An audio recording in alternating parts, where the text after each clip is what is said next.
بسم اللہ الرحمن الرحیم۔ ناظرین کرام السلام علیکم۔ ہنسی مذاق میں خوش آمدید۔ راوی کہتا ہے ہمارے محلے میں ابو الحسن نبالی نامی ایک بزرگ فوت ہو گئے، امہ رسیدہ تھے۔ خیر 7 والی مسجد میں ان کی نماز جنازہ اور پھر تدفین کے بعد وہ تابوت واپس لایا گیا۔ رات کا وقت تھا، مسجد بند ہونے کے باعث تابوت کو مسجد کے دروازے کے سامنے رکھا گیا تاکہ صبح خادم خود اٹھا کر اسے اپنی جگہ رکھے گا۔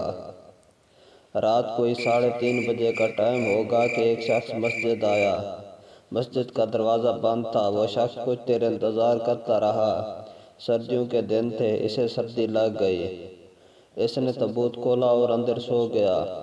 آدھا گھنٹہ بعد خادم آیا۔ خادم نے ایک نمازی کی مدد سے تابوت کو محراب کے ساتھ بنی مخصوص جگہ پر رکھ دیا۔ نیند کی غنودگی کی وجہ سے انہیں تابوت کے وزن کا بھی اندازہ نہ ہوا۔ مؤذن نے اذان دی، لوگ نماز کے لیے پہنچے۔ جماعت کھڑی ہو گئی۔ 50 کے قریب نمازی جماعت میں شامل تھے۔ میں پہلی صف میں کھڑا تھا اور دوسری رکعت تھی کہ سامنے تابوت پہ میری نظر پڑی۔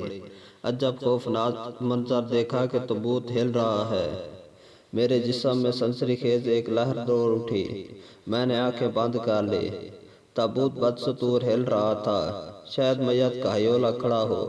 اتنے میں وہ شخص اٹھا، اس نے تابوت میں سے سر باہر نکال کر پوچھا، تم لوگوں نے نماز پڑھ لی؟ لوگوں کی دوڑیں لگ چکی تھیں۔ میں تو الٹے پیری 1000 کی سپیڈ سے گھر کی طرف دوڑا۔ گھر پہنچ کر معلوم ہوا کہ میں ننگے پیری گھر پہنچا ہوں۔